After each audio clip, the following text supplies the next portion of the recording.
Pasaban 15 minutos de las 9 de la noche cuando Cobos decidió irse. Llevaba varias horas delante de la pantalla del ordenador, sin apenas pestañear y pensó que ya era hora de marchar a casa.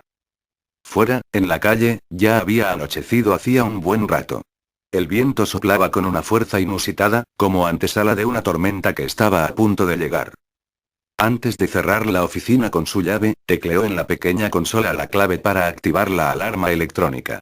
Esperó unos segundos tras cerrar la puerta hasta que escuchó un pitido agudo que indicaba que la alarma quedaba en servicio, y con un gesto instintivo se echó la gabardina por encima de los hombros. El frío arreciaba y empezaba a lloviznar.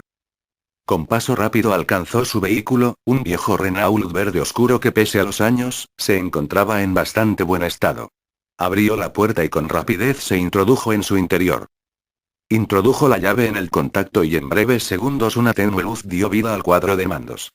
Giró la rueda de la calefacción al tope, y se dispuso a iniciar la marcha hacia su hogar. La tormenta se fue volviendo cada vez más virulenta a medida que se alejaba de la oficina. Aún le quedaban unos 50 kilómetros hasta llegar a su casa, situada en las afueras de una pequeña ciudad dormitorio. Decidió encender la radio para hacer el trayecto más apacible. Sin embargo, la grave voz del locutor de ese programa de misterio que tanto le perturbaba, inundó el oscuro interior del vehículo. Giró a la derecha para incorporarse a la carretera comarcal por la que tendría que transitar varios kilómetros.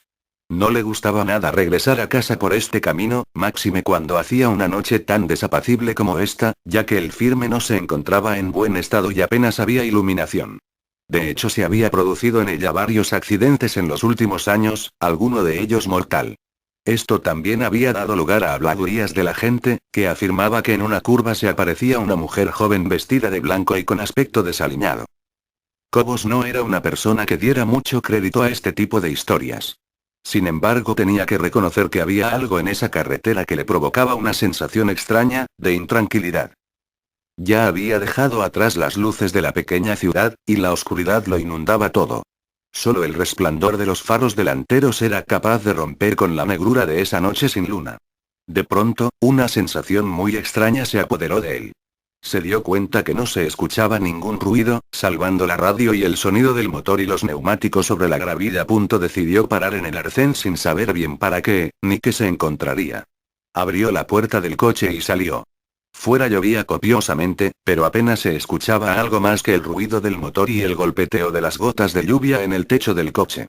Se introdujo de nuevo en el vehículo, e inició la marcha, sin haber despejado del todo ese hormigueo que tenía en el estómago. Su incertidumbre duró poco tiempo. Al mirar por el retrovisor interior del coche se dio cuenta de que no iba solo. Una mujer totalmente empapada, con un vestido blanco, y la mirada ausente se encontraba en el asiento trasero. Era imposible que se encontrara allí. El vehículo solo tenía dos puertas y de ninguna forma se podía acceder a la parte trasera, salvo por la puerta del lado del conductor, ya que la otra se encontraba averiada desde hacía varios días y no se podía abrir. Su corazón empezó a latir aceleradamente. Frenó en seco y con sus manos se tapó el rostro, con la esperanza de que todo fuera fruto de su imaginación. Sin embargo, al volver a mirar por el retrovisor, la figura seguía sentada en el mismo lugar. Cobos se giró y balbuceando preguntó a la mujer quién era, y qué hacía allí. Sin embargo, esta no articuló palabra. Su mirada seguía perdida Dios sabe dónde. No podía ser. No podía estar nadie allí. No podía ocurrir que esa vieja historia de la mujer de la curva le estuviera ocurriendo a él. No creía en ese tipo de tonterías. Decidió salir del coche y echar un vistazo desde fuera. Tenía que ser fruto de su imaginación. Asió la palanca de la puerta con la mano dispuesto a abandonar el coche, y de repente sintió una fuerte presión en el cuello. Notó como dos manos frías como el acero le presionaban impidiendo el paso de aire a los pulmones. Miró sorprendido por el retrovisor y la imagen que vio le provocó pánico. La mujer ya no tenía esa mirada fría y distante, sino todo lo contrario. Los ojos parecían que se iban a salir de las órbitas y reflejaban un odio que nunca había visto en ninguna otra mirada.